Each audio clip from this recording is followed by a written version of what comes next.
नमस्कार। आज के इस क्लास में हम लोग डिस्कस करने जा रहे हैं चाइल्ड डेवलपमेंट पेडागोगी। और इसको मैंने 3 पार्ट में डिवाइड कर दिया है, जो कि आपका सीटेट में काम आता है, स्टेट में काम आता है, और जितने भी तरह के स्टेट टीचर से एलिजिबिलिटी टेस्ट होते हैं उसमें काम आता है। और ख़ास करके अभी जितनी भी वैकेंसी निकल रही है टीचर के लिए, उसमें पेडागोगी जो है वो सबसे इम्पॉर्टेंट पार्ट होता है। तो उस पेडागोगी से रिलेटेड जो आपका जो भी टॉपिक है, उस सभी टॉपिक को मैंने 3 पार्ट में डिवाइड कर दिया है। और कॉन्सेप्ट क्लियर करने के लिए उसका जो बेसिक जानकारी होता है ना, उसके लिए मैंने इसको किया है कि आपका कम से कम एक कॉन्सेप्ट क्लियर होना चाहिए। बहुत सारे जो हमारे भाई बहन लोग हैं वो स्टार्ट करते हैं प्रैक्टिस, अपना जो तैयारी शुरू करते हैं वो MCQ से ही स्टार्ट कर देते हैं। मतलब जो एक मेन एम होता है ना, वो होता है एग्ज़ाम को क्लियर करना। लेकिन मैं यह चाह रहा था कि कॉन्सेप्ट भी आपका क्लियर हो जाए, और साथ ही साथ इसके बाद में MCQ जो है आपका पेडागोगी से CDP से रिलेटेड वो मैं करवाऊँगा। तो ये कॉन्सेप्ट का ये पहला पार्ट है ये, और इस पर हम लोग आज डिस्कस करेंगे, जो कि आपका सीटेट स्टेट के लिए बहुत इंपॉर्टेंट है ये। तो चाइल्ड डेवलपमेंट पेडागोगी में जो सबसे पहला आता है ना, concept of development and its relationship with learning. So ये कॉन्सेप्ट ऑफ डेवलपमेंट क्या है? So development means the progressive changes that occur in a child from conception to the maturity. अब ये डेवलपमेंट क्या होता है? अगर हम इसको डेवलपमेंट को बोलें तो ये होता है प्रोग्रेसिव चेंज होता है। बच्चों में जब बच्चा जन्म लेता है उस समय से लेकर उसके मैच्योर होने तक, उसके बड़े होने तक, जो उसके अंदर परिवर्तन जो दिखाई देता है वो कहलाता है डेवलपमेंट। तो परिवर्तन जो होता है वो किस तरह का होता है? परिवर्तन ओवरऑल डेवलपमेंट, यानी कि उसका physical, cognitive, social, emotional, mental, moral, language development, सभी तरह के डेवलपमेंट को उसमें शामिल किया जाता है। और इसी को हम बोलते हैं होलिस्टिक डेवलपमेंट। और ये क्या होता है? ये कंटिन्यूअस प्रोसेस है जो जीवन पर्यंत उसका चलते रहता है। तो कोई भी मनुष्य जब जन्म लेता है, जन्म लेने से लेकर उसके मरने तक उसका लाइफ में ये जो डेवलपमेंट है वो चलते रहता है। और ये जो प्रोग्रेस जो होता है चेंजेस का, वो चलते रहता है, और इसी को हम लोग बोलते हैं development. So growth is not called development.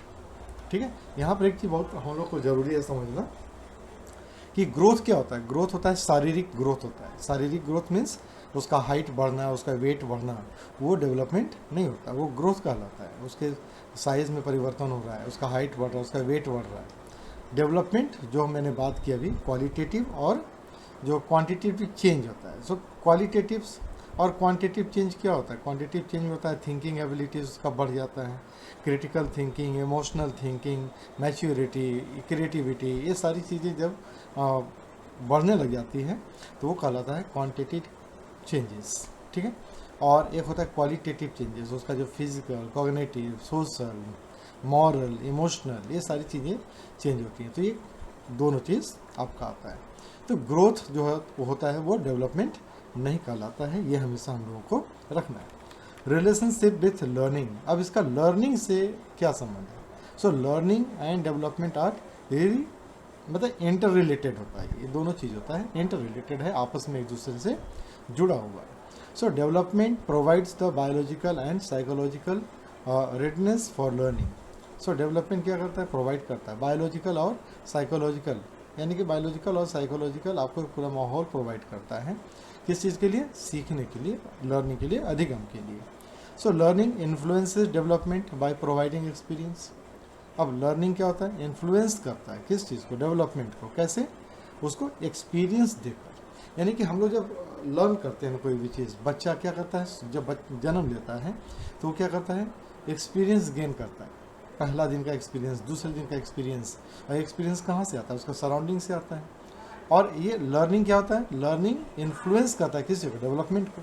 अब जब बच्चा जो है वो लर्न कर रहा है, ठीक है, पहला दिन क्या क्या देखा, क्या क्या सीखा, वो लर्निंग जो है उसका दूसरे दिन के लर्निंग में काम आता है। यानी कि वो लर्निंग जो है अगले दिन लर्न करने के लिए उसको प्रेरित करता है। इस प्रकार से क्या होता है कि लर्निंग जो है वो इन्फ्लुएंस होता है, प्रभावित होता है। किस चीज़ को प्रभावित करता है? डेवलपमेंट को प्रभावित करता है। बायोस्की का जो थ्योरी था, जोन ऑफ प्रॉक्सिमल डेवलपमेंट, गेट PD, उसमें क्या कहा गया है कि a child learns best when guided by a teacher और a peer slightly above their current level. अब उन्होंने कहा था कि जो बच्चा है ना वो क्या करता है, सीखता है, बहुत अच्छी तरह से सीखता है कब, जब उसको कोई गाइड करता है, चाहे वो टीचर गाइड करे या फिर उसके दोस्त लोग गाइड करें, जो भी उसको गाइड करे वहाँ से वो सीखना शुरू करता है अपने करेंट लेवल से। और पियाजे का थ्योरी क्या बोलता है, डेवलपमेंट कम्स फर्स्ट, पहले डेवलपमेंट आता है, learning depends on the developmental stage. अब बच्चा जो है वो डेवलपमेंट पहले करता है, विकास पहले करता है, ठीक है।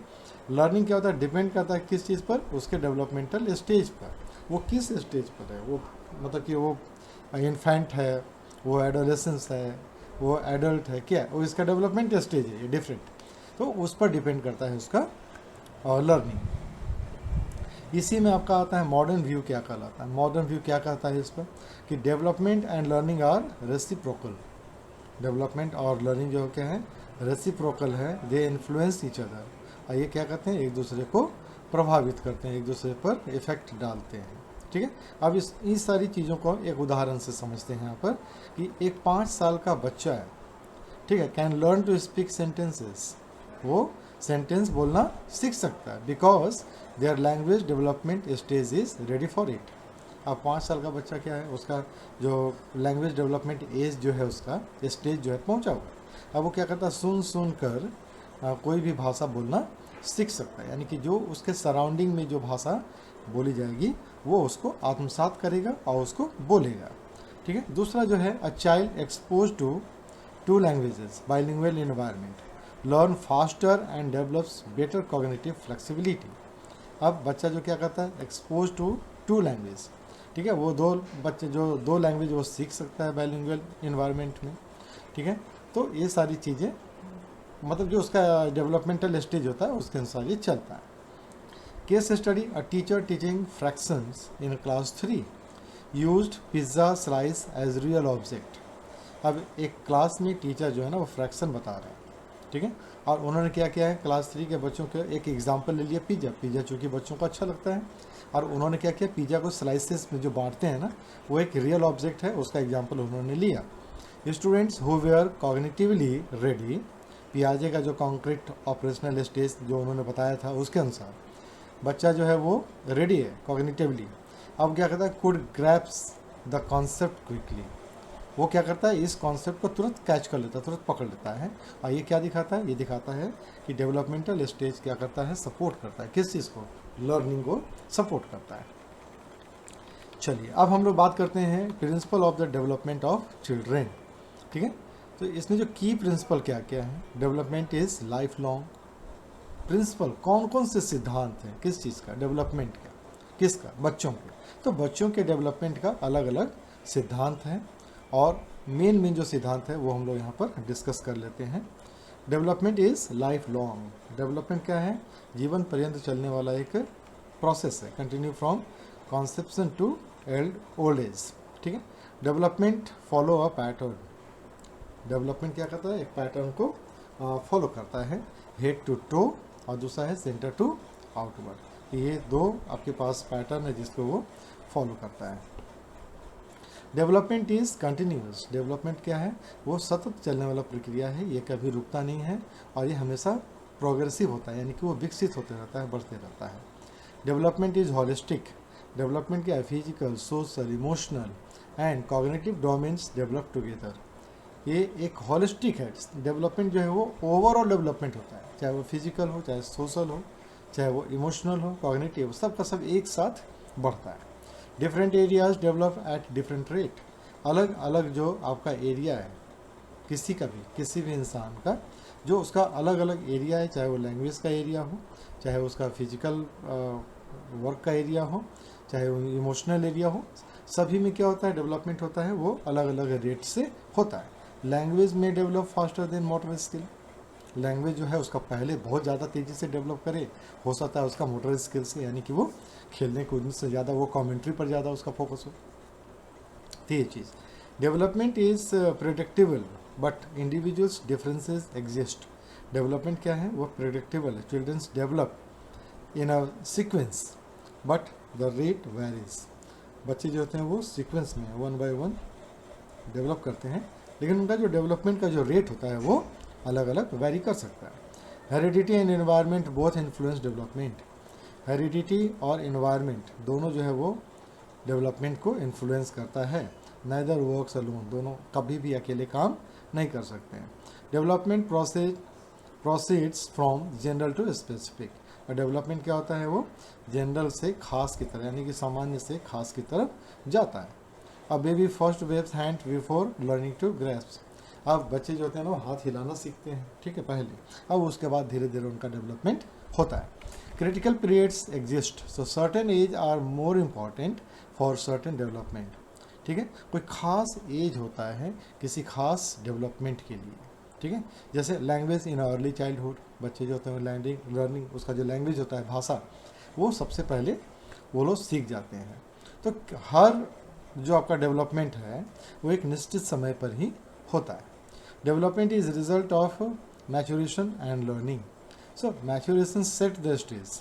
अब मैच्योरेशन क्या है, हर स्टेज पर आपका फिक्स है, ठीक है, कि आप इतने एज में जाकर के आप इस तरह का डेवलपमेंट आपके शरीर में होगा या फिर आपके व्यवहार में होगा। सो लर्निंग इनहेंस ग्रोथ, और लर्निंग क्या करता है, उस ग्रोथ को बढ़ाता है। एग्जाम्पल यहाँ पे देखिए हम लोग, a child first crawl, stand, walk and runs. तो बच्चा क्या करता है, पहले घसीट लुढ़कता है, मतलब चारों हाथ पैर से चलता है, फिर वो खड़ा होता है, फिर वो चलना शुरू करता है, उसके बाद फिर वो दौड़ता है। तो ये क्या है, सिक्वेंशियल एग्जाम्पल है, यानी कि ये सिक्वेंशियल प्रिंसिपल है किस चीज़ का, डेवलपमेंट का। केस स्टडी देख लेते हैं यहाँ पर। In a nursery school some children started speaking sentence at 2.5 years. 2.5 साल की उम्र में कुछ बच्चे बोलना शुरू कर देते हैं। While others started at 3 years, है ना, कुछ बच्चे 3 साल में शुरू करते हैं। तो both follow the same sequence but at a different rate. उन लोग का रेट क्या होता है, वो अलग होता है, लेकिन स्टेज सेम होता है। Influence of heredity and environment. अब ये हेरिडिटी और एनवायरनमेंट को कौन इन्फ्लुएंस करता है, प्रभावित करता है। अब हेरिडिटी में क्या होता है, नेचर। अब नेचर उसको कैसे प्रभावित करता है, हेरिडिटी को, रेफर टू जेनेटिक इनहेरिटेंस। अब आईक्यू पोटेंशियल जो है, फिजिकल ट्रेट्स जो है उसका, फिर टेम्परामेंट जो है वो कहाँ से आता है, वो इनहेरिट करता है अपने मम्मी पापा से, अपने एंसेस्टर्स से, और वो गुण बच्चे में आता है, नेचुरल आता है वो, ठीक है। Provide the foundation of development. Nature जो भी उसका जो बौद्धिक होता है वो आपका उसको एक फाउंडेशन प्रोवाइड करता है। अ चाइल्ड में inherit musical talent from parents. अगर उसके पेरेंट्स अच्छा, उनकी आवाज़ अच्छी है, उनके गले अच्छे हैं, तो हो सकता है इट मे बी कि उनके बच्चे में भी वो गुण आ जाए। एनवायरनमेंट जो होता है कैसे नर्चर करता है, ठीक है, नर्चर कैसे करता है एनवायरनमेंट, उसको refer to surroundings, family, culture, school, peers and society. ये सब मिल करके उसको नर्चर करते हैं, उसको सिखाते हैं। Shape the expression of inherited traits, और उनकी जो भी जो गुण है जो उनके अंदर आया है उनके पेरेंट्स से, उसको वो निखारते हैं। A child with musical talent will excel only if given training and exposure. अब अगर मम्मी पापा अच्छा गाते हैं और बेटा भी अगर उसके पास टैलेंट आ गया है, अच्छी आवाज़ है, अच्छा गला है, लेकिन ये निखरेगा कैसे, ये निखरेगा कैसे, उनके नर्चर से। अब कैसे नर्चर करना है, उनको ट्रेनिंग देना है और उनको एक्सपोजर देना है ताकि वो निखर सकें। हेरिडिटी प्लस एनवायरनमेंट इन वो क्या होता है, बाइलिंगुअल डेवलपमेंट होता है, यानी कि हेरिडिटी और जो आपका एनवायरनमेंट है ये दोनों मिल करके उनको उनका जो डेवलपमेंट जो होता है वो करते हैं। सो प्रोवाइड करते हैं basic intelligence and memory capacity. कौन, हेरिडिटी जो आते हैं उनको, ये से जिससे क्या होता है उनको फ़ायदा, वो लर्निंग लैंग्वेज को अच्छी तरह से लर्न कर पाते हैं। दूसरा है एनवायरनमेंट क्या करता है, एक्सपोजर प्रोवाइड करता है ना, जिससे कि उनका प्रैक्टिस और कल्चर उनको जो मिलता है चारों तरफ से, जिससे उनका जो भी नेचुरल प्रतिभा है उसमें निखार आता है, ठीक है। अब यहाँ पर देखिए कि बाइलिंगुअल चाइल्ड क्या होता है। रवि जो 6 साल का बच्चा है, उसके पेरेंट्स क्या करते हैं, हिंदी एट होम, घर पे हिंदी बोलते हैं, but goes to an English medium school. अब बच्चा क्या जाता है, इंग्लिश मीडियम स्कूल में जाता है, और घर में किस तरह की बातें होती हैं, हिंदी में बातें होती हैं। तब ये बच्चा क्या कर रहा है, 2 लैंग्वेज सीख रहा है, हिंदी भी है और इंग्लिश भी है। हिज हेरिडिटी कैपेसिटी, अब उसका जो कैपेसिटी है वो गुड मेमोरी है और एवरेज IQ है। जो उनको पेरेंट्स से मिला। Allow him to learn quickly, ये अलाउ करता है कि तुम दोनों भाषा सीख जाओ जल्दी से। द एनवायरनमेंट, एनवायरनमेंट में क्या हो गया, स्कूल है, उसका घर, उसका एनवायरनमेंट है, उसको क्या कहता है, डुअल लैंग्वेज एक्सपोजर दे रहा है ताकि वो दोनों भाषा को अच्छी तरह से सीख पाए। आउटकम क्या मिला, रवि जो है वो दोनों भाषा का पारंगत हो गया, दोनों भाषा में उसको फ्लेक्सिबिलिटी मिल गया, अच्छी तरह से वो बोल पाता है। अब रिसर्च इनसाइट क्या क्या कहता है इसमें कि बाइलिंगुअल चिल्ड्रन शो, जो दो भाषा जानते हैं, greater cognitive flexibility, better attention control and stronger memory skill. ठीक है, ये रिसर्च कर रहा है। अब एग्जांपल देख लीजिए कि कैनेडियन साइकोलॉजिस्ट एलन वाइलोस्ट्रिक्स रिसर्च क्या कहता है कि bilingual children perform better in task requiring mental control. तो ये बातें हैं रिसर्च की। ये एक समरी टेबल है जो अभी हम लोगों ने देखा उस पर कि concept of development and learning. ठीक है, इसमें क्या है, की पॉइंट क्या क्या आता है कि development is continuous holistic, learning depends on readiness, both influence each other. ठीक है, एग्जाम्पल होता है फ्रैक्शन, जो कि पिज़्ज़ा वाला एग्जाम्पल यहाँ पर है। प्रिंसिपल ऑफ डेवलपमेंट हम लोगों ने पढ़ा अभी, और heredity and environment in bilingual हम लोगों ने पढ़ा। तो ये इसका पूरा समरी था। अब हम लोग बात करते हैं सोशलाइजेशन प्रोसेस का। ठीक है, तो सोशलाइजेशन प्रोसेस में कॉन्सेप्ट ऑफ सोशलाइजेशन क्या है, समाजीकरण की अवधारणा। तो सोशलाइजेशन वह प्रक्रिया है जिससे बच्चा समाज के लिए जो नियम है, मूल्य है, विश्वास है, व्यवहार है, जो संस्कृति है, जो भाषा है, उन सब चीज़ों को सीखता है। ठीक है, अब ये बच्चे में क्या होता है, इंडिविजुअल से सोशल बीइंग उसको बनाता है। ठीक है, अब इट बिगिंस फ्रॉम फैमिली, घर से शुरू होता है, स्कूल जाता है, स्कूल से अपने प्रिय समूह में जाता है, उसके बाद मीडिया, उसके बाद सोसाइटी। ये इसका स्टेप्स है, ये इसका सीक्वेंस है, जैसे जैसे उसके अंदर में वो इंडिविजुअल से सोशल बीइंग बनता है। ठीक है, अब socialisation help in developing identity, self concept, moral value, social roles और cooperation, discipline and empathy develop करता है। कौन, सोशलाइजेशन। तो ये जो नोट्स पूरा तैयार हुआ है ना, ये नोट्स पूरा का पूरा सॉलिड है, तो एकदम मतलब समझिए कि ये पूरा सॉलिड नोट्स है आपके लिए, और ये आपको बहुत ज़्यादा हेल्प करेगा। एजेंसीज ऑफ सोशलाइजेशन, अब सामाजिकरण का प्रमुख संस्थाएं कौन कौन सी हैं। पेरेंट्स और फैमिली सबसे पहला है। ठीक है, तो पेरेंट्स और फैमिली क्या कहते हैं, first school of the child. ठीक है, पेरेंट्स इन्फ्लुएंस क्या क्या करते हैं, लैंग्वेज को करते हैं, हैबिट को करते हैं, वैल्यू को करते हैं, एटीट्यूड उसका बदलते हैं, इमोशनल बॉन्डिंग बनाते हैं।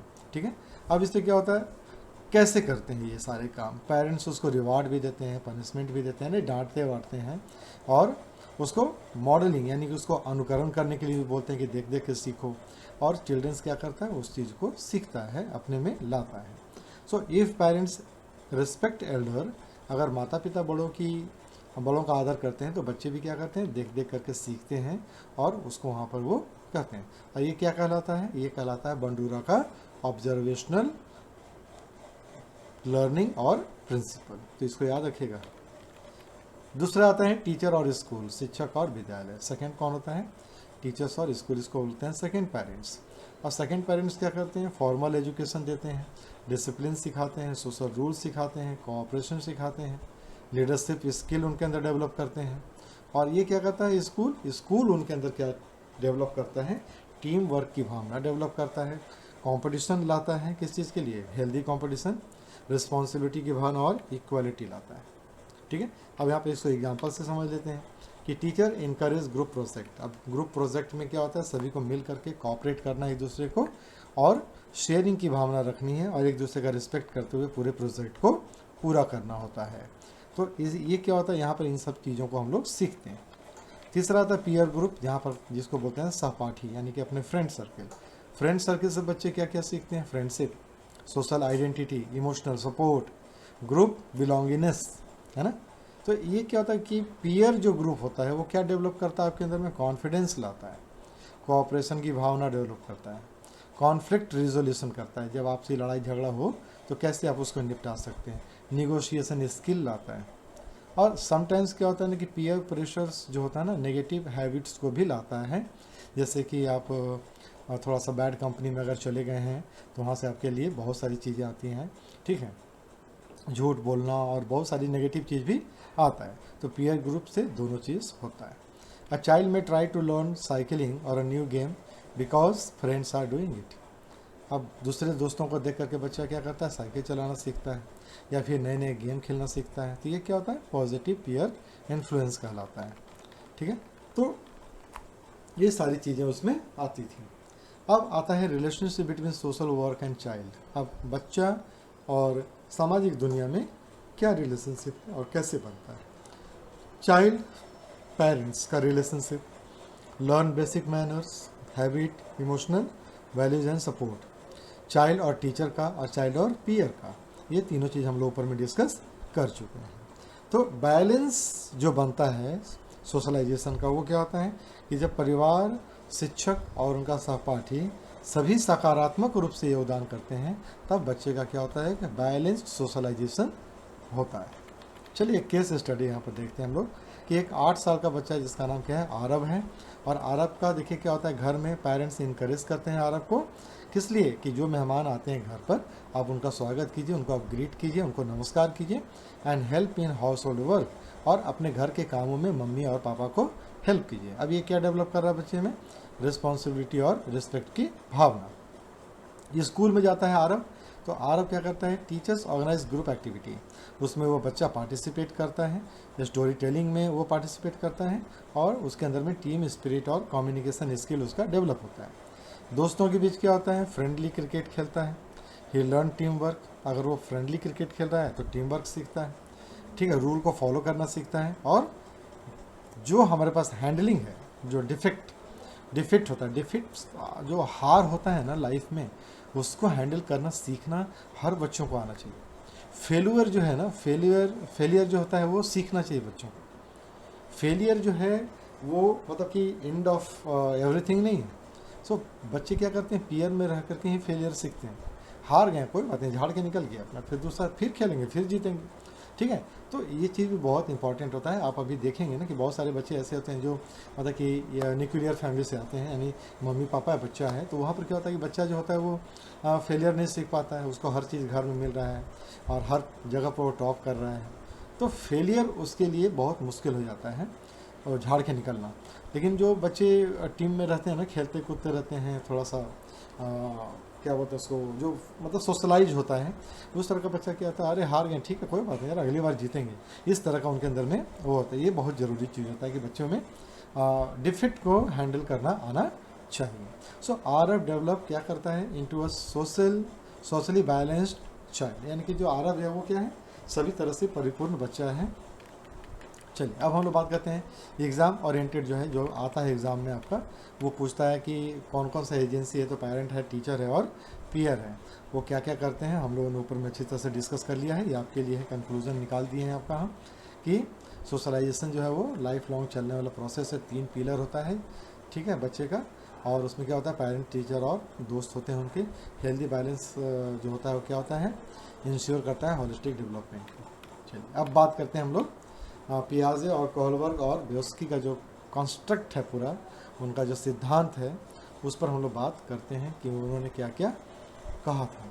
सो जो जीन पियाजे जो हैं, उन्होंने अपना कॉग्निटिव डेवलपमेंट थ्योरी दिया था, और जीन पियाजे का जो संज्ञानात्मक विकास का सिद्धांत है, वो उसका मुख्य जो अवधारणाएं हैं वो क्या क्या हैं कि चिल्ड्रंस आर एक्टिव लर्नर, बच्चे जो होते हैं वो एक्टिव लर्नर हैं। They construct knowledge through interaction with environment, जिसको हम बोलते हैं कंस्ट्रक्टिविज्म, उन्होंने कहा ये। और cognitive development occur in stage, cognitive development जो है वो स्टेज बाय स्टेज चलता है, यूनिवर्सल एंड सीक्वेंशियल है। ठीक है, अब जीन पियाजे का जो स्टेज है वो क्या है, सेंसोरी मीटर। सेंसोरी मोटर क्या होता है स्टेज, ये 0 से लेकर 2 साल तक का है, जिसमें बच्चा क्या करता है, सेंस करना सीखता है, एक्शन करना सीखता है, ऑब्जेक्ट परफॉर्मेंस उसका डेवलप होता है। वहाँ पर बच्चा समझने लगता है कि वस्तु छुपाने पर भी अस्तित्व में है। ठीक है, दूसरा आता है प्री ऑपरेशनल स्टेज, जो कि 2 से 7 साल के बीच का रहता है, जहाँ पर बच्चा क्या करता है, लैंग्वेज सीखता है, और ये जो सारी चीज़ें होती है कि चाइल्ड जो होता है वो देख पाता है दुनिया को अपने नज़रिए से, अपने नज़रिए पे वहाँ पर उसका डेवलपमेंट होता है। एनिमिज्म यानी कि थिंक ऑब्जेक्ट्स आर अलाइव, और वो जानता है कि जो चीज़ें हैं वो जीवित हैं। कॉन्क्रीट ऑपरेशनल स्टेज 7 से 11 साल का होता है ये, और यहाँ पर बच्चे जो होते हैं वो लॉजिकल थिंकिंग उनका डेवलप होता है, but only for concrete object. इसको हम बोलते हैं कंजर्वेशन एंड क्लासिफिकेशन अपीयर यहाँ पर दिखता है उनका। चौथा स्टेज था फॉर्मल ऑपरेशनल स्टेज, 11 साल से लेकर के ऊपर तक का जो भी है। यहाँ पर एब्स्ट्रैक्ट हाइपोथेटिकल साइंटिफिक थिंकिंग उनके अंदर में जाग जाता है और वो हर चीज़ को उस तरह से देखना शुरू करते हैं, ये सारे परिप्रेक्ष्य। तो ये उनका था किसका, जीन पियाजे का, जो कॉग्निटिव डेवलपमेंट का ये अलग अलग स्टेज है ये। तो क्रिटिकल, अब इसमें बात कर लेते हैं कि क्रिटिकल पर्सपेक्टिव इनका क्या है, यानी कि आलोचनात्मक दृष्टिकोण जो था वो इसमें क्या है कि पियाजे अंडर एस्टिमेटेड चिल्ड्रेन। जो पियाजे हैं यहाँ पर इनकी आलोचना होती है कि ये बच्चों को अंडर एस्टिमेट करते हैं, यानी कि रिसर्च सोच सम स्किल्स अपीयर अर्लियर, ठीक है। ही स्ट्रेस्ड स्टेज बट डेवलपमेंट में बी कंटिन्यूअस, है ना। उन्होंने क्या किया कि अलग अलग स्टेज उसको डिवाइड कर दिया है, लेकिन जो आपका जो डेवलपमेंट है वो कंटिन्यूअस चलते रहता है। Culture and social interaction ignored by पियाजे। इग्नोर किया है किस चीज़ को, पियाजे ने कल्चर और सोशल इंट्रैक्शन को। प्ले अ मेजर रोल, जो कि बहुत महत्वपूर्ण भूमिका निभाता है बच्चों के होलिस्टिक डेवलपमेंट में, जिसको कि बायोस्की ने इसको हाईलाइट किया। और बायोस्की ने जीन पियाजे की इन कमियों पर लाइट डाला था, प्रकाश डाला, रोशनी डाली। अब एक 5 साल का बच्चा यहाँ पर है, वो क्या करता है, so conservation if given practical training. अगर आप उसको प्रैक्टिकल ट्रेनिंग दे देंगे ना तो वो भी आपका कंजर्वेशन शो करेगा, दिखाएगा थ्रू पियाजे प्लेस्ड 18 इन 7 to 11 ईयर्स। जो कि पियाजे जो आपके जो थे उन्होंने क्या किया था, बच्चों को डाला था कि 7 से 11 का। लेकिन अगर 5 साल का ही बच्चा जो है, अगर आप उसको ट्रेनिंग दे देंगे तो वो कंजर्वेशन को शो करता है, दिखाता है। इस तरह से जो ब्योस्की जो है, ब्योस्की ने उनकी इन सब चीज़ों को पॉइंट आउट किया और यहाँ पर शो किया। ये नोट्स जो है ना, ये नोट्स एकदम सुपर ये है, आपको इसमें सारा चीज़ मिल जाएगा एक ही क्लास में। चलिए हम लोग बात करते हैं अब कोहलबर्ग का, कि जो लॉरेंस कोहलबर्ग हैं, उनका जो मॉरल डेवलपमेंट थ्योरी जो था वो क्या कहता है और उसकी अवधारणाएं क्या है। सो कोहलबर्ग का जो मॉरल डेवलपमेंट थ्योरी है वो, उसमें जो मुख्य अवधारणाएं हैं वो है moral reasoning develops in stage. जो मॉरल जो आपके पास रीजनिंग है वो बच्चों में स्टेज बाय स्टेज डेवलप होता है, justice, fairness and reasoning. So he extended Piaget's moral reasoning work. उन्होंने क्या किया, पियाजे का जो मॉरल रीजनिंग वर्क का जो ये था उसको उन्होंने आगे बढ़ाया। सो कोहलबर्ग का जो स्टेज ऑफ मॉरल डेवलपमेंट है वो क्या क्या है, एक्सक्यूज मी, उन्होंने क्या किया कि लेवल 1 में रखा है प्री कन्वेंशनल, बचपन, ठीक है। वो बताते हैं ओबीडियंस एंड पनिशमेंट, ठीक है। राइट जो है आपके पास है वो है अवॉइडिंग पनिशमेंट, ठीक है।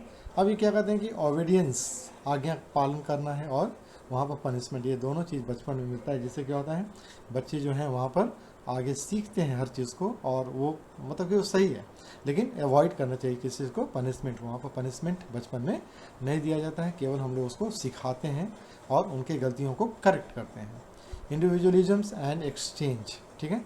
यहाँ पर सेल्फ इंटरेस्ट और रिवार्ड की बात जो होती है वो आपका यहाँ पर आता है कि सेल्फ इंटरेस्ट है, लेकिन यहाँ पर इन चीज़ को भी हम लोग सिखाते हैं कि आप वहाँ पर एक्सचेंज भी कर सकते हैं, अदल बदल कर सकते हैं, दे सकते हैं। लेवल 2 जो था वो था आपका पास कन्वेंशनल, ठीक है, किशोरावस्था। तो किशोरावस्था में गुड बॉय, गुड गर्ल, ठीक है, प्लीजिंग अदर्स और अप्रूवल, ये सारी चीज़ें वहाँ पर उनको बच्चों को सिखाई जाती हैं कि गुड बॉय क्या होता है, गुड गर्ल क्या होते हैं, क्या सही है क्या गलत है, आप किसी दूसरे को कैसे खुश रख सकते हैं, किस प्रकार से अप्रूवल दिया जाए, बहुत सारी चीज़ें जो होती हैं वहाँ पर सिखाई जाती है। लॉ एंड ऑर्डर, क्या सही है क्या गलत है, नियमों का पालन किस प्रकार से करना चाहिए, ऑर्डर को किस प्रकार से हम लोग बनाए रख सकते हैं, क्या क्या चीज़ें जो है हमारे पास है वो हम लोग यहाँ पर अधिकार और कर्तव्य हम लोग यहाँ पर सीखते हैं। पोस्ट कन्वेंशनल क्या होता है, सोशल कॉन्ट्रैक्ट, राइट, जस्टिस और ह्यूमन राइट्स के बारे में यहाँ पर उनको सिखाया जाता है। यूनिवर्सल प्रिंसिपल के बारे में, जो सार्वभौमिक जो सिद्धांत है उन चीज़ों को यहाँ पर सिखाते हैं हम लोग। कॉन्साइंस है और एथिकल प्रिंसिपल है, ये सारी चीज़ें बच्चे वयस्क अवस्था में सीखते हैं, जानते हैं। क्रिटिकल पर्सपेक्टिव क्या होता है, so theory criticise for western wise, justice over care. अब इसमें क्रिटिसाइज हो रहा है इनका भी कि क्रिटिसाइज किस चीज़ का, वेस्टर्न वायस का, जो वेस्टर्न ये में जो वायसनेस होती है, ठीक है, उन चीज़ों पर यहाँ पर उनकी आलोचना है कि ये गलत है।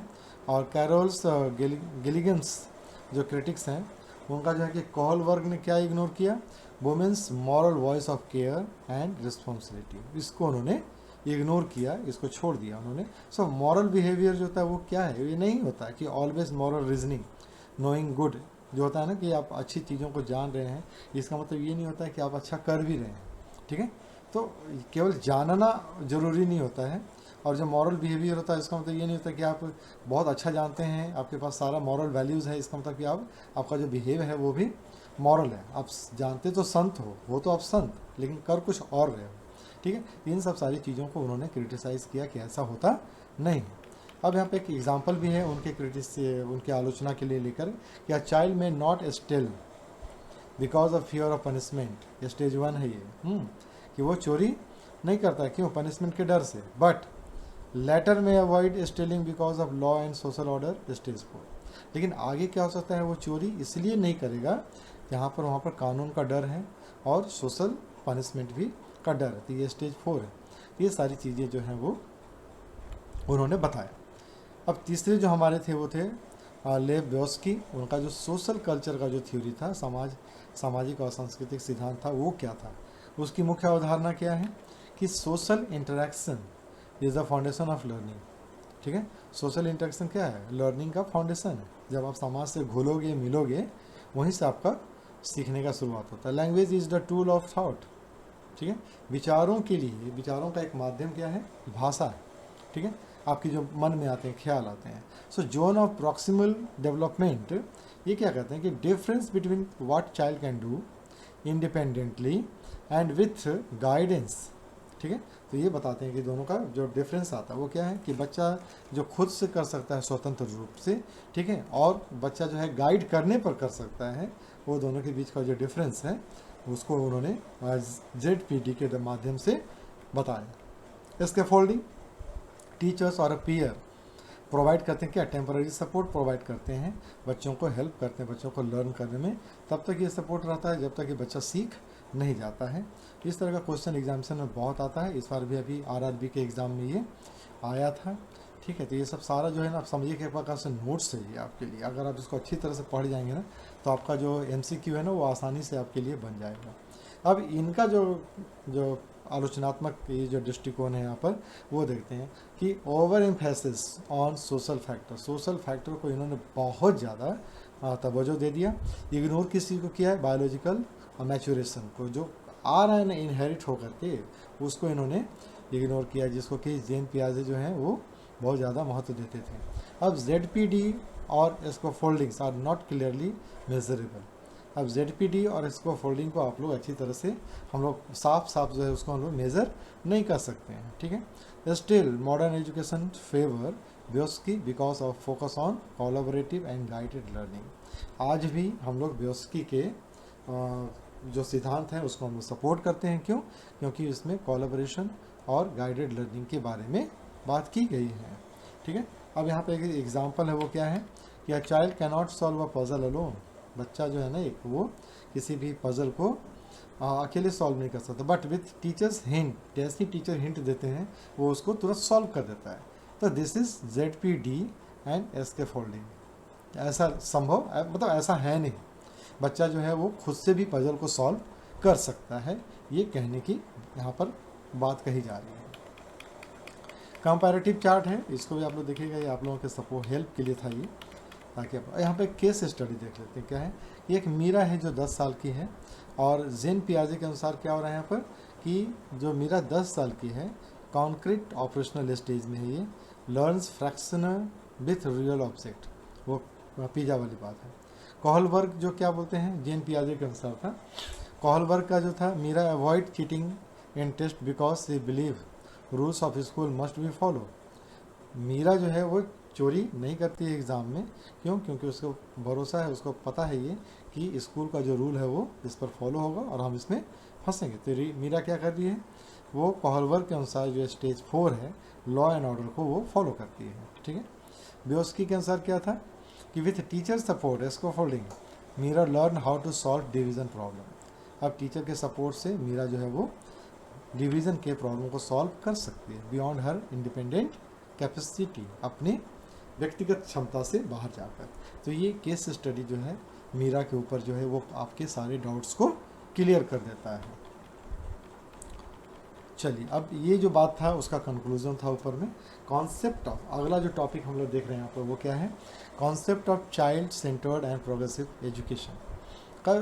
चाइल्ड सेंटर्ड, बाल केंद्रित, और जो हमारे पास है प्रोग्रेसिव एजुकेशन, इसकी बारे में हम लोग इस पर इसका जो कॉन्सेप्ट है उस पर चर्चा करेंगे हम लोग कि concept of child centred education, जिसको CCE बोलते हैं। CCE का मतलब कॉन्टिन्यूस एंड कॉम्प्रिहेंसिव एजुकेशन भी होता है। सो बाल केंद्रित शिक्षा की अवधारणा यहाँ पर क्या है, ठीक है। Education in which the child is the focus, जहाँ पर बच्चे ही मेन सेंटर पॉइंट होते हैं, टीचर का वहाँ पर कोई भी रोल नहीं होता है, टेक्स्ट बुक का कोई रोल नहीं होता है, उसको हम बोलते हैं बाल केंद्रित। चाइल्ड्स नीड, इंटरेस्ट, एबिलिटी और pace of learning are given priority. यहाँ पर हम लोग किस चीज़ को प्रायोरिटी देते हैं, बच्चों की आवश्यकता को, उसके इंटरेस्ट को, उसकी क्षमताओं को, और उसके लर्निंग जो भी पेस है, जिस चीज़ को अच्छी तरह से सीख पाता है उसको हम लोग महत्व देते हैं। Teacher acts as a facilitator not a dictator. यहाँ पर टीचर क्या होता है, केवल एक फैसिलिटेटर होता है, गाइड होता है, सपोर्ट करता है। सो बेस्ड ऑन आइडिया, ये किस आइडिया पर है, every child is unique and learn in his her own way. ये एक सिद्धांत है, एक आइडिया है जिस पर ये काम करता है। इसकी मुख्य विशेषताएं क्या क्या हैं, लर्नर्स एट द सेंटर, जो सीखने वाला है वो क्या होता है, मेन सेंटर पॉइंट पर होता है। Syllabus, method and activity resolve around the child, ये सारे बच्चों के चारों इर्द गिर्द घूमते हैं। एक्टिविटी बेस्ड लर्निंग होता है, जहाँ पर बच्चे खेल करके, एक्सपेरिमेंट के थ्रू या प्रोजेक्ट के माध्यम से या फिर डिस्कवरी मेथड से सीखते हैं हर चीज़ को। फ्रीडम ऑफ एक्सप्रेशन, बच्चों को सवाल पूछने और अपनी राय रखने की आज़ादी होती है। लर्निंग बाय डूइंग, करके सीखते हैं, प्रैक्टिकल एक्सपेरिमेंटल लर्निंग होता है यहाँ पर। रिकॉग्निशन ऑफ इंडिविजुअल डिफरेंसेस, हर बच्चा अलग होता है और हर बच्चे के लिए सिखाने के लिए अलग अलग तरीका अपनाया जाता है, क्योंकि हर बच्चे का IQ अलग होता है, उसका पेस अलग होता है सीखने का, उसका इंटरेस्ट, उसका एबिलिटी, सब कुछ अलग अलग होता है। Holistic development, cognitive, emotional, social, physical growth यहाँ पर बच्चे का ओवरऑल होता है। अब यहाँ पर उदाहरण क्या है कि एक 2 साल का जो बच्चा है ना, वो क्या सीखता है, shapes by using clay and blocks. Block से भी सीखता है ना, स्क्वायर है, सर्कल है, ट्राइंगल है, रेक्टेंगल है, क्यूब है, और उसको क्ले से भी बना करके भी वो सीखता है, न कि इसके बजाय कि वो रट करके उसको सीख जाए कि स्क्वायर किसको बोलते हैं, ऐसा नहीं होता है। इसी को हम लोग क्या बोलते हैं, कॉन्सेप्ट ऑफ, मतलब ये बाल केंद्रित शिक्षा की अवधारणा है, जहाँ पर बच्चे सीख जाते हैं। कॉन्सेप्ट ऑफ प्रोग्रेसिव एजुकेशन, अब बात करते हैं प्रोग्रेसिव एजुकेशन के बारे में, जिसको हम बोलते हैं प्रगतिशील शिक्षा की अवधारणा। सो प्रगतिशील शिक्षा की अवधारणा क्या है, an educational philosophy develop by John Dewey. John Dewey जो थे उन्होंने इसको डेवलप किया था। Education should be dynamic, democratic, practical and related to life, ये उनका कॉन्सेप्ट था, ठीक है। Focus on learning through experience, problem solving and social participation के थ्रू सीखना चाहिए, ये किनका कॉन्सेप्ट था, जॉन डेवी का कॉन्सेप्ट था, ठीक है। अब इसकी मुख्य विशेषताएं क्या है, लर्निंग बाय एक्सपीरियंस, अनुभव पर सीखना, ठीक है, अपने रियल लाइफ से सीखना। डेमोक्रेटिक क्लासरूम होना चाहिए, जहाँ पर बच्चों को खुल करके अपनी बात रखने का और समान रूप से सभी चीज़ों में पार्टिसिपेट करने का मौका मिलना चाहिए। Problem solving and critical thinking, बच्चों में क्या होनी चाहिए, इनको इंकरेज करना है क्वेश्चन पूछने के लिए और अपने जो समस्या है उसका एनालाइज करने के लिए और उसका समाधान खुद से निकालने के लिए। Integration with society, education prepare करता है बच्चों को किसके लिए, सोशल रिस्पॉन्सिबिलिटी के लिए। Flexibility in curriculums, not rigid but adopted to learners need, बच्चों की जैसी आवश्यकता है उसके अनुसार करिकुलम डेवलप करना। Focus on cooperation and competition, so focus on cooperation, सहयोग की भावना पर फोकस करना है, ना कि कंपटीशन पर, ठीक है। जिससे क्या होता है कि ग्रुप लर्निंग, टीम वर्क, यहाँ पर क्या होता है, कंपटीशन नहीं होता, यहाँ पर टीम वर्क के थ्रू सभी को सिखाने का महत्व दिया जाता है, सभी को एक दूसरे को सिखाना है। अब यहाँ पर एक एग्जाम्पल है क्या कि teachers take student to a local market, एक अपने लोकल मार्केट में ले जाते हैं बच्चों को, और क्या सिखाते हैं बच्चों वहाँ पर? मनी, पैसे का लेन देन, मेजरमेंट कैसे होता है, तौल कैसे हो रहा है, नाप तौल कैसे होता है, और सोशल इंटरेक्शन, कैसे आप बातचीत करते हैं, कैसे आप खरीदारी कर रहे हैं। ठीक है, instead of only text book. अब क्लास में बैठ करके बच्चों को सिखाओ कि बाज़ार है, बाज़ार में सामान बिकता है, उसको हम लोग तौलते हैं, उसको हम लोग नापते हैं, ठीक है, और पैसे का लेन देन होता है। तो इससे अच्छा है कि हम आप बाज़ार ले जाइए, बच्चों को कुछ पढ़ाने की ज़रूरत नहीं पड़ेगी, बच्चे अपने आप सब कुछ सीख जाते हैं, और वो क्या होता है? रियल और परमानेंट होता है। ठीक है, चलिए बात करते हैं हम लोग relationship between child centred and progressive education के बीच में संबंध क्या है। कॉमन ग्राउंड देख लीजिए इसका क्या है कि बोथ रिजेक्ट रोट मेमोराइजेशन। ठीक है, रटंत पद्धति को ये दोनों रिजेक्ट करते हैं।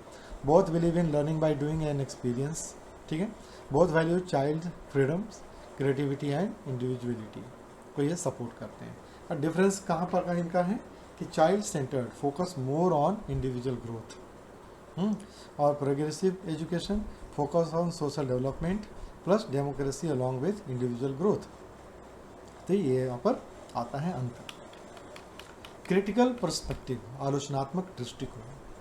सम क्रिटिक्स आर्गू, जो बहुत सारे जो आलोचना करने वाले जो हैं वो क्या कहते हैं, कुछ अपना तर्क देते हैं। क्या तर्क देते हैं वो? कि टू मच फ्रीडम्स में रिड्यूस डिसिप्लिन। बहुत आज़ादी दे दोगे ना तो वहाँ पर डिसिप्लिन नहीं रहेगा, वो सब फिर इधर उधर भाग जाएंगे। एक्टिविटी बेस्ड मेथड में consume more time and resource. यहाँ पर एक्टिविटी वाली बात आ जाती है ना, वहाँ पर क्या होता है, टाइम बहुत ज़्यादा लगता है और रिसोर्स उसमें बहुत ज़्यादा लगता है, ये इनका कहना है, आर्गूमेंट है। Not always suitable for large classroom in India. Bharat के परिप्रेक्ष्य में जहाँ पर एक ही क्लास में बहुत सारे बच्चे होते हैं उसके लिए सुटेबल नहीं। स्टिल मॉडर्न पेडागोगी, NCF 2005 और NEP 2020 strongly support this approaches. ठीक है, फिर भी NEP 2020 में और NCF 2005 में इसको अच्छी तरह से बहुत ही स्ट्रांग वे में इसको सपोर्ट किया गया है। एक केस स्टडी यहाँ पर बहुत अच्छा है, रिया का, क्लास 4 में पढ़ती है वो, और चाइल्ड सेंटर्ड क्लासरूम में रिया को क्या अलाउ किया गया कि तुम अपना प्रोजेक्ट खुद से चूज़ करो प्लांट पर, और उसके बारे में तुम एक्सप्लोर बाय प्लांटिंग सीड्स, आप बीज खुद से बो और कैसे कैसे करना है सारा चीज़ बताओ। प्रोग्रेसिव क्लासरूम में क्या होता है, टीचर्स ऑर्गेनाइज करते हैं group activity where student visit a garden. अब बच्चे गार्डन जाते हैं, वहाँ पर सारी प्रोसेस को सीखते हैं और जो जो उनको चाहिए था वहाँ से उनको मिल जाता है। और रिज़ल्ट क्या होता है कि रिया जो है उसके अंदर में साइंटिफिक टेम्परामेंट, साइंटिफिक थिंकिंग अपने आप डेवलप हो जाता है, क्रिएटिविटी उसका बढ़ जाता है और टीम में काम करना वो सीख जाती है। ठीक है, तो ये इस पूरे केस स्टडी से ही आपको ना पूरा का पूरा टॉपिक का सार नज़र आ जाएगा, सार आपको समझ में आ जाएगा। ये समराइज है आपके लिए, हेल्प थोड़ा सा होता है इससे। कंक्लूजन भी आप लोगों को सब समझ में आ गया होगा, इसका ज़रूरत ही नहीं है। अब हम लोग बात करते हैं अगले टॉपिक पर, वो है critical perspective of construct of intelligence and multi dimensional intelligence. इसका एक पूरा कंप्लीट वीडियो पहले से बना हुआ है मेरा उस पर, लेकिन फिर भी इस पर हम बात करते हैं कि कॉन्सेप्ट ऑफ इंटेलिजेंस, बुद्धि की अवधारणा। Intelligence ability to learn, think, reason, adapt and solve problems, ये क्या कहलाता है, इंटेलिजेंस कहलाता है। अब ट्रेडिशनल मेथड क्या था इंटेलिजेंस को मेजर करने का, इंटेलिजेंस कोसेंट, IQ जिसको हम लोग बोलते हैं, थ्रू स्टैंडर्डाइज टेस्ट, कुछ टेस्ट था जिससे हम लोग पता करते थे।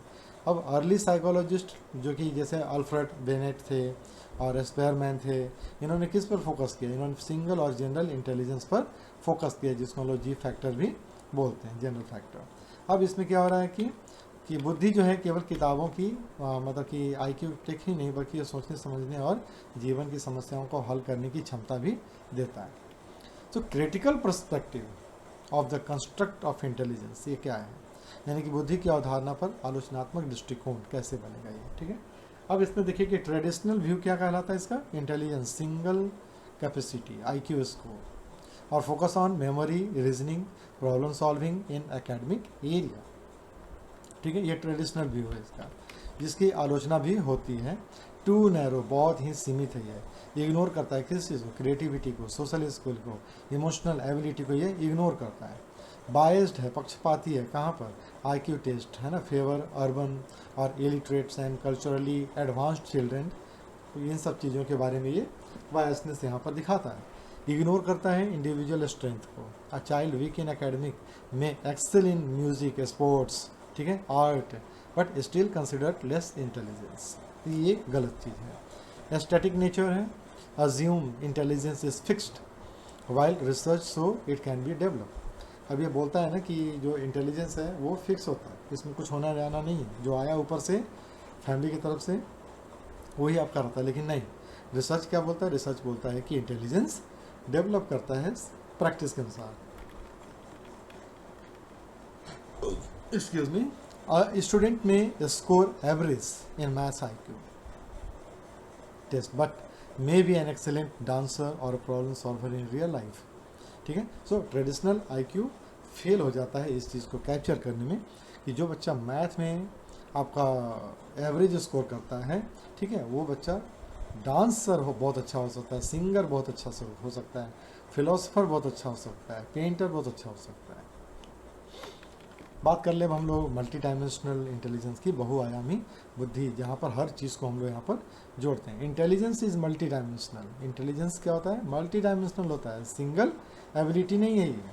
ठीक है, different psychologist gave broader perspective दिए हैं। देखिए क्या क्या दिए हैं वो। हार्वर्ड गार्डनर्स का बहुबुद्धि सिद्धांत क्या कहता है? लिंग्विस्टिक, ठीक है, जो ये किस चीज़ के लिए है? 8 इंटेलिजेंस यहाँ पर दिया हुआ है। ठीक है, नौमा भी एक है, उसको भी बताएंगे हम लोग। अब यहाँ पर देखिए क्या आ रहा है, लिंग्विस्टिक। बच्चे जो पोएट है वो जिसका लिंग्विस्टिक जो आपके पास इंटेलिजेंस है वो अधिक होता है, वो क्या बनता है? पोएट बनता है, राइटर बनता है। लॉजिकल मैथमेटिकल्स जिसका अच्छा है वो आपका साइंटिस्ट बन जाता है। म्यूजिकल जिसका अच्छा है वो म्यूजिशियन बनता है। बॉडली कैनेस्थेटिक्स जिसका शरीर स्ट्रांग है वो एथलीट बनता है, डांसर बनता है। और स्पेशल क्या बनता है? विजुअलाइजिंग और डिज़ाइनिंग, आर्किटेक्चर बनता है, पेंटर बनता है। इंटरपर्सनल जिसका इंटेलिजेंस अधिक है, ग्रोथ किया हुआ है, वो क्या करता है? आपका टीचर बनता है, लीडर बनता है।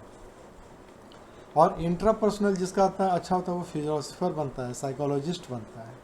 और नेचुरलिस्टिक जिसका जो इंटेलिजेंस अधिक होता है वो क्या बनता है? फार्मर बनता है, बॉटनिस्ट बनता है। तो और एक जो लास्ट में आपका जो नौमा जोड़ा गया है ना, वो होता है एग्जिस्टेंशियल।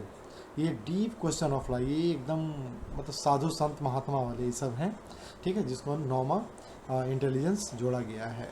ठीक है, तो अब ये जैसे सचिन तेंदुलकर है, तो सचिन तेंदुलकर क्या क्या है? Bodily kinaesthetic. तो इसका जो है वो क्रिकेट में चला गया ये, है ना, वो एथलीट बन गया, स्पोर्ट्समैन बन गया ये। जैसे हमारे थे रविंद्रनाथ टैगोर, वो कविता बहुत अच्छा लिखते थे, तो वो लिंग्विस्टिक में चले गए। लिंग्विस्टिक जो उनका बहुत अच्छा था तो वो कवि बन गए, है ना, और म्यूजिकल्स में भी चले गए वो। तो ये मल्टी टैलेंट, मल्टी इंटेलिजेंस कहलाता है। रॉबर्ट स्टर्बर्ग जो थे, उन्होंने त्रि-आधारित सिद्धांत दिया था, जिसको हम लोग ट्रायक्टिक थ्योरी बोलते हैं, लोग उसको एनालिटिकल इंटेलिजेंस। ठीक है, academic problem solving IQ type जो होता है, जिसको उन्होंने कहा कि ये एनालिटिकल इंटेलिजेंस कहलाता है। क्रिएटिव इंटेलिजेंस जहाँ पर वो इनोवेशन करते हैं या फिर इमेजिनेशन करते हैं नई नई चीज़ों को।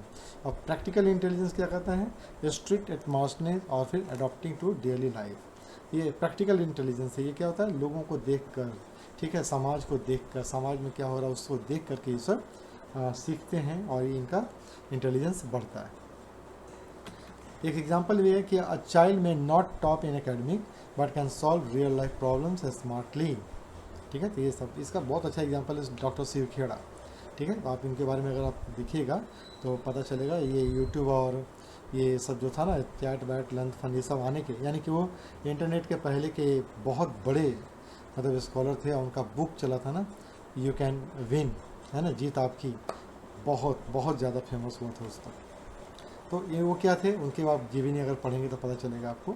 ये सब सारी चीज़ उसमें काम आती है। इमोशनल इंटेलिजेंस, डैनियल गोलमैन का जो था, भावनात्मक बुद्धि का जो बताया था उन्होंने, ability to recognise, control and use emotional positively. Emotions को पॉजिटिवली ये लोग कंट्रोल कर लेते हैं, ठीक है, और वो हर चीज़ को पहचानते हैं, रिकॉग्नाइज करते हैं। Includes self awareness, empathy, motivation and social skill को इन लोग, इनके अंदर में ये चीज़ गुण भी होता है। ठीक है, a teacher controlling anger in class and motivating students. ठीक है, सेम हाई इमोशनल इंटेलिजेंस भी इनके अंदर होता है, यानी कि टीचर जो होता है वो सब कुछ कर सकता है। एजुकेशनल इम्प्लीकेशन, अब इसका शैक्षिक निहितार्थ क्या है, इसका इम्प्लीकेशन कहाँ कहाँ होता है। हर बच्चा अपनी अलग अलग बुद्धि में मजबूत है। टीचर को क्या करना है, हर बच्चे का इंडिविजुअल्स उसका जो निकालना है इंटेलिजेंस को, और उस पर ध्यान देना है।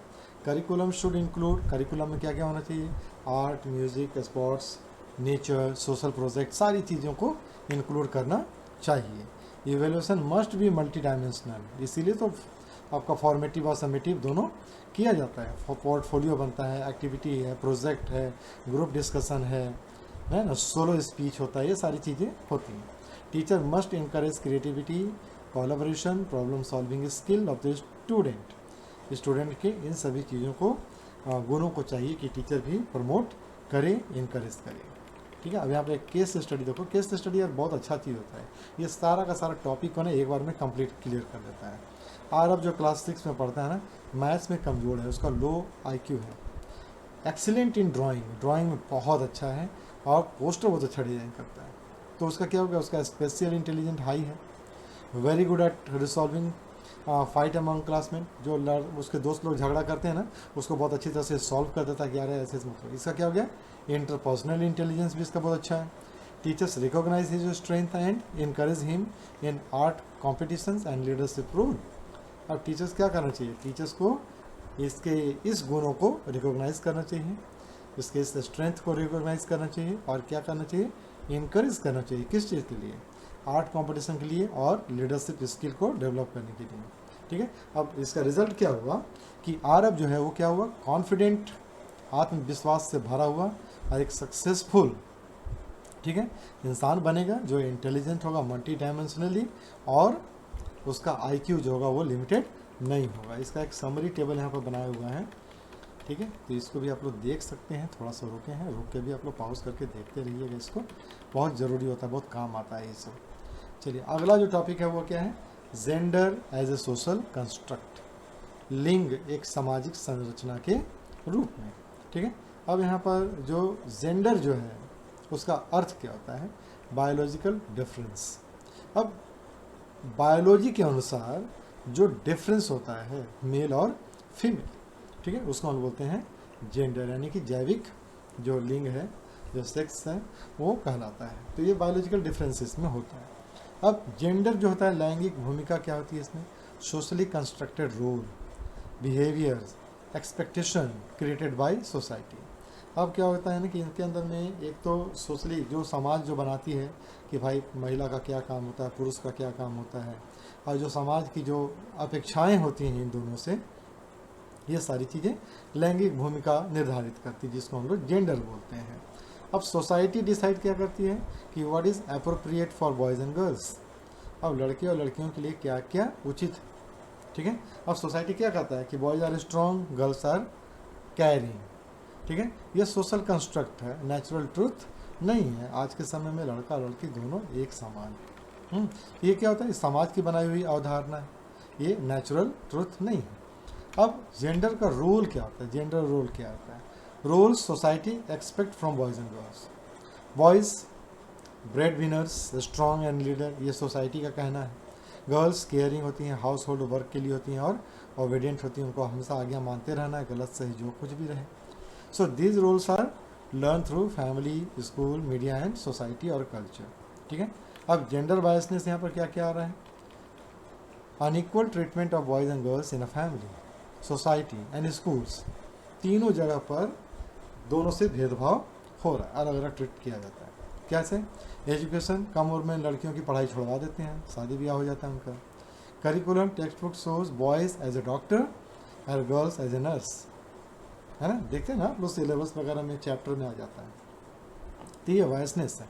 क्लासरूम प्रैक्टिस में क्या होता है, teacher gives more attention to boys in science और मैथ। ठीक है, तो ऐसा लगता है उन लोगों को, जैसे बोलते हैं कि लड़कियां हमेशा नर्स बन जाएं, लड़कियां हमेशा, वैसे होता भी जनरली आप देखें ना कि जितनी भी लड़कियां हैं या जो फीमेल हैं उनके लिए टीचिंग जॉब, कुछ नहीं बनना है टीचर बन जाओ भाई, बहुत सेफ है। ठीक है, तो ये सारी चीज़ें जो होती हैं सोसाइटी के द्वारा बनाई हुई है, सोसाइटी के द्वारा थोपी गई चीज़ होती है। ठीक है, अब एजुकेशनल प्रैक्टिस कहाँ आता है, टीचर मस्ट क्या क्या करना चाहिए, यूज़ जेंडर सेंसिटिव लैंग्वेज, कभी भी ये बॉयज़ एंड गर्ल्स वाला बात नहीं करना है, दोनों को इक्वल ट्रीट करना है। Provide equal opportunity in sports, leadership and subject. Include example of women's achiever in text book. Avoid stereotype role in classroom activity. कभी नहीं, इन सब चीज़ों से आप जेंडर बायसनेस को रोक सकते हैं। इन अ class 5 classroom, teacher divided student into group for a science experiment. Traditionally, boys handled instrument. Teachers ensure girls also participated equally.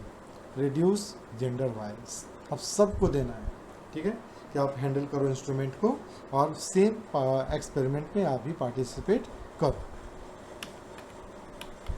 चलिए अब आते हैं हम लोग अगले टॉपिक पर, वो है इंडिविजुअल डिफरेंसेस अमंग लर्नर्स। अधिगमकर्ताओं में व्यक्तिगत भिन्नताएं क्या क्या है। इसका मतलब क्या होता है कि learners differ in ability, interest, pace, background and experience. तो ये कहलाती है बच्चों, सीखने वाले बच्चों में अंतर। One size fits all approach does not work in education, कि एक ही साइज होता है ना, फ्री साइज सबके लिए ऐसा सूटेबल पढ़ाई में कम से कम नहीं होता है। क्यों? क्योंकि सभी का अलग अलग एबिलिटी और इंटरेस्ट है, पेस है, ये सब अलग अलग होता है। So dimension of individual differences क्या क्या? लैंग्वेज, भाषा। Student may come from a different language background. कोई हिंदी, उर्दू, इंग्लिश, तमिल बैकग्राउंड से बच्चे आ सकते हैं। So language affect comprehension and participation, ठीक है। सो टीचर का रोल क्या है? यूज़ करना क्या? Bilingual, multilingual. पढ़ाते समय हर तरह की भाषा का प्रयोग आप बीच में करें। अगर आपकी क्लास में 2 तरह की भाषा वाले बच्चे हैं तो आप दोनों भाषाएं पढ़ाएं उनको, जैसा कि मैं करता हूं ना, हिंदी इंग्लिश दोनों में डाल देता हूं इसमें। तो ये क्या हो गया? बाइलिंगुअल हो गया, ताकि मेरा वीडियो जो है ना वो हर कोई देखे, ठीक है। Caste based discrimination still exist. अभी भी जातिवाद बहुत ज़्यादा है, जिसको कि ख़त्म करना चाहिए। सम चिल्ड्रन में फील इन्फीरियर और एक्सक्लूडेड। सो टीचर का क्या रोल होता है यहाँ पर कि आप प्रमोट कीजिए किस चीज़ को? इंक्लूसिव क्लासरूम को प्रमोट कीजिए, जहाँ पर सभी बच्चों को समान रूप से देखा जाए। Gender, boys and girls may learn differently due to social expectation, no. So teacher must avoid gender stereotypes. Community, समुदाय क्या करेगा? Rural versus urban children, tribal versus non tribal children. तो ये क्या होता है? कम्युनिटी का बात होता है, समाज की बात है। अब डिफरेंट एक्सपोजर, रिसोर्स और कल्चरल प्रैक्टिस यहाँ पर चलता है, जिसको हम लोगों को सपोर्ट करना चाहिए कि रूरल और अर्बन जो चिल्ड्रन हैं उनको भी समान रूप से दोनों को मौका मिले। Religions, different value systems, festival और कस्टम। स्कूलों में क्या चाहिए कि हर भाषा का सम्मान हो और हर भाषा के त्यौहार मनाए जाएं, उनके बारे में बताया जाए, उनके रीति रिवाजों के बारे में चर्चा की जाए क्लास में। तो टीचर्स का क्या होना चाहिए कि कोई भेदभाव भाषा, धर्म और इन सब चीज़ों को लेकर के नहीं होना चाहिए। सो एजुकेशनल इम्प्लीकेशन क्या होता है? जो डिफरेंशिएटेड इंस्ट्रक्शन कि एडजस्ट कीजिए अपनी टीचिंग मेथड को, ठीक है, लर्नर के नीड के अनुसार।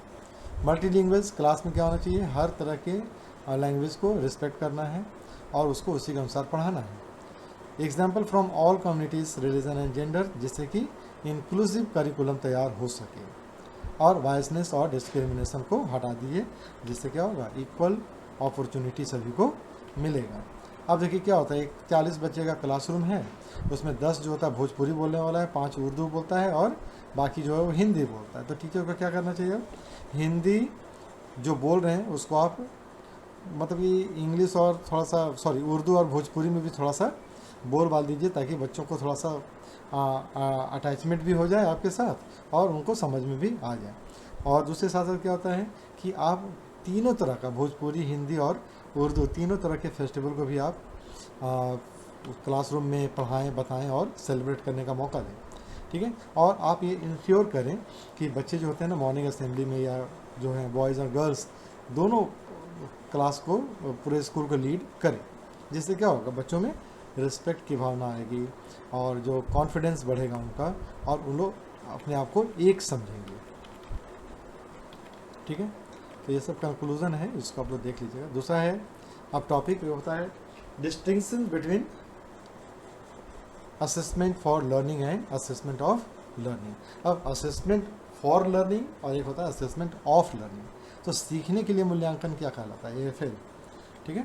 सो purpose to support and improve learning process, ये हो गया आपका असेसमेंट फॉर लर्निंग का। व्हेन, कब होगा ये, ड्यूरिंग टीचिंग लर्निंग फॉर्मेटिव जिसको हम लोग बोलते हैं। इसमें रोल क्या होगा, डायग्नोस्टिक और फीडबैक इसका रोल है। डायग्नोस्टिक सबका चेक करता है कि किसको क्या समझ में नहीं आ रहा है, ठीक है, उसके आधार पर ये अपना फीडबैक तैयार करके उसमें सुधार लाते हैं। फोकस क्या रहता है, आइडेंटिफाई स्ट्रेंथ और वीकनेस, ठीक है, मिसकॉन्सेप्शन को ये दूर करता है और बच्चों के अंदर जो उसका स्ट्रेंथ है और उसका जो वीकनेस है उसको आइडेंटिफाई करता है। टीचर का रोल क्या होता है, प्रोवाइड करते हैं रेमेडियल हेल्प बच्चों को, ठीक है। After a lesson on fraction teacher give a quick quiz, fraction पढ़ाने के बाद टीचर क्या कर सकता है, एक टेस्ट ले लेगा, ठीक है, चेक क्या करेगा, टू नीड्स मोर हेल्प, और वहाँ पर उसको अगर जिसको ज़्यादा चाहिए हु नीड्स मोर हेल्प उनको थोड़ा सा सपोर्ट करके आगे बढ़ाएगा। असेसमेंट ऑफ लर्निंग क्या होता है कि जज achievement at the end of learning, ये समेटिव जा रही है, ठीक है। ये पूरी पढ़ाई के बाद सीखने का मूल्यांकन किया जाता है कि क्या सीखा। कब होगा ये, पूरा जब पढ़ाई खत्म हो जाएगा तब, टर्म एंड एनुअल एग्जाम सब कुछ ख़त्म हो जाता है तब, यूनिट ख़त्म हो जाए या फिर हाफ ईयरली टर्म खत्म हो जाए, फर्स्ट टर्म खत्म हो जाए या फिर पूरा एनुअल पढ़ाई खत्म हो जाए पूरा। रोल क्या होता है, सर्टिफाइंग और रिपोर्टिंग, इससे सर्टिफिकेट मिलता है बच्चों को कि हाँ ये अच्छी तरह से पढ़ गया है, समझ गया है, इसको अगली कक्षा में भेज दिया जाए। फोकस क्या होता है, ग्रेड देना, मार्क्स देना, उनका रैंकिंग करना। टीचर्स का रोल क्या होता है, एग्जामिनर का रहता है, ठीक है। एनुअल एग्जाम का पेपर हुआ मैथ्स का, जिसमें डिसाइड किया गया कि ये बच्चा जो है वो अगली क्लास में जाने के लायक हो चुका है। और इस डिफरेंस का एक पूरा टेबल बना हुआ है दोनों का, AFL का, असेसमेंट फॉर लर्निंग और असेसमेंट ऑफ लर्निंग। इसको आप ऐसे समझो ना कि असेसमेंट फॉर लर्निंग फॉर्मेटिव हो गया और असेसमेंट ऑफ लर्निंग समेटिव हो गया, ठीक है। चलिए अब हम लोग बात करते हैं स्कूल बेस्ड असेसमेंट का, ठीक है। सो विद्यालय पर आधारित जो मूल्यांकन होता है उसका मतलब क्या होता है कि assessment conducted by school teacher based on day to day activities, not only exam, ठीक है। सो ये असेसमेंट होता है डे टू डे एक्टिविटी, यानी कि हर दिन जितने तरह के काम कर रहा है बच्चा, हर जिस चीज़ में पार्टिसिपेट कर रहा है उस हर चीज़ का असेसमेंट करना और उसका पता लगाना, केवल एग्जाम के भरोसे नहीं रहना। कवर क्या करता है, हॉलिस्टिक, एकेडमिक और नॉन एकेडमिक, यानी कि स्कॉलिस्टिक और को स्कॉलिस्टिक दोनों चीज़ को ये कवर करता है। इसकी विशेषताएं क्या हो जाएंगी, चाइल्ड फ्रेंडली होता है और ये स्ट्रेस फ्री वर्क करता है। बेस्ड होता है किस चीज़ पर, क्लासरूम ऑब्जर्वेशन, प्रोजेक्ट, असाइनमेंट और पोर्टफोलियो पर। फोकस इसका कहाँ रहता है, हॉलिस्टिक डेवलपमेंट पर, केवल मार्क्स देना नहीं बल्कि ओवरऑल डेवलपमेंट पर रहता है। तो टीचर क्या करता है यहाँ पर, इवेलुएट करता है कि चाइल्ड टीम वर्क में काम कर पाता है कि नहीं कर पाता है, ग्रुप एक्टिविटी में उसका क्या कॉपरेशन है, कैसे काम करता है, ठीक है। अगर केवल इसका टेस्ट पेपर ही नहीं देखना है, इसका बाकी इसका सारा बिहेवियर और सभी चीज़ों को ये देखा जाता है। कॉन्टिन्यूस एंड कॉम्प्रिहेंसिव इवैल्यूएशन क्या होता है, ठीक है, सतत एवं समग्र मूल्यांकन। इसका मतलब कॉन्टिन्यूस का मतलब क्या होता है, जो चलते रहता है रेगुलर थ्रू आउट पूरा ईयर चलते रहता है जो इवैल्यूएशन, उसको बोलते हैं कंटिन्यूस। कॉम्प्रिहेंसिव क्या करता है, कवर करता है सभी तरह के एस्पेक्ट को, एकेडमिक और को करिकुलर प्लस लाइफ स्किल, तीनों को ये कवर करता है। इसका पर्सपेक्टिव क्या है, move away from exam centric rote learning, यानी कि केवल एग्ज़ाम के भरोसे नहीं रहना है, उसके अलावा भी जो काम होता है उस पर भी बच्चों का असेसमेंट करना है। Develop child's overall personality, ensure learning without fear.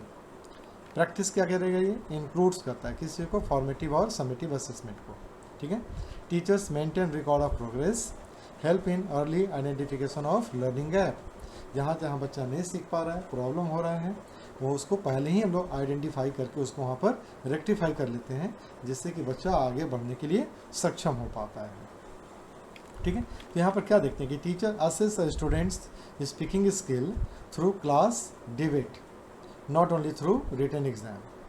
अब क्लास डिबेट में ही पता चल गया कि बच्चा जो है वो इंग्लिश अच्छा नहीं बोल पाता है या हिंदी अच्छा नहीं बोल पाता है, तो उसको वहाँ पर उसको सुधार देना है, करेक्ट कर देना है। इसकी अपेक्षा कि हम लोग ये देखें कि वो एग्ज़ाम की कॉपी में क्या लिखता है, कैसे लिखता है, ठीक है। तो इट में भी पॉसिबल कि बच्चा लिखने में बहुत अच्छा है, उसको पढ़ने में उतना अच्छा नहीं है, तो उसका जो पढ़ने का जो स्पीकिंग स्किल या रीडिंग स्किल है उसको भी इम्प्रूव करना ज़रूरी होता है।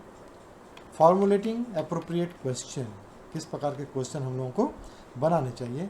Assessing redness level of learner, ठीक है। हम लोग को क्या करना है, सिंपल ओपन एंडेड क्वेश्चन तैयार करना चाहिए, जिससे कि क्या होता है बच्चों का प्रायर नॉलेज होता है ना, उसकी जो पूर्व का जो ज्ञान है, अनुभव है, उसको हम लोग चेक करते हैं, ठीक है। बिफोर टीचिंग प्लांट्स, प्लांट्स पढ़ाने के पहले क्या पूछते हैं हम लोग, 2 थिंग्स प्लांट गिव अस, पौधे हमें क्या क्या देते हैं उसके बारे में 2 पूछ लेते हैं। इससे क्या होता है, उसका जो पूर्व का जो अनुभव है वो पता चल जाता है। तो हम लोग क्या करते हैं, पूछ लेते हैं उससे कि पौधे से हमें क्या क्या मिलता है, भाई बताओ। बच्चे बताते हैं तो पता चल जाता है, यार ये बच्चों को ये चीज़ मालूम है, ठीक है। अब दूसरा क्या है, for enhancing learning and critical thinking, कैसे करेगा वो, why, how, what if type का क्वेश्चन उससे हम लोग पूछते हैं, जिससे क्या होता है बच्चे का क्रिटिकल थिंकिंग और उसका जो लर्निंग जो होता है ना वो और बढ़ता है। Why do we need to save water, हमें क्यों पानी की बचत करनी चाहिए, ठीक है। तो यहाँ पर क्या होता है, हम लोग उसको और बढ़ाते हैं कि एनालिसिस करो क्यों पानी बचाएं, ठीक है। वहाँ पर हम लोग उस पर डिस्कस करते हैं ताकि उसका वो बढ़ता है।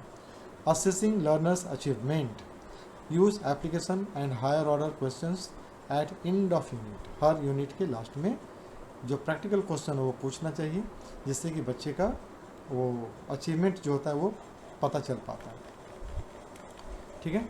तो ये था पूरा का पूरा कंक्लूज़न, और ये था सारा, यानी कि जो CDP जो है ना, जो खास करके सीटेट और स्टेट वगैरह में आता है, उसका ये पूरा पहला पार्ट था, ये जो मैंने पूरा कंक्लूड करके कंप्लीट नोट्स की तरह आप लोगों को मैंने यहाँ पर दे दिया है। ये कंप्लीट नोट्स है, इसको आप एक बार पढ़ जाओगे ना भाई, तो आपको कहीं कुछ करने की ज़रूरत ही नहीं पड़ेगा, सारा MCQ आपका इसी से बन जाएगा, ठीक है।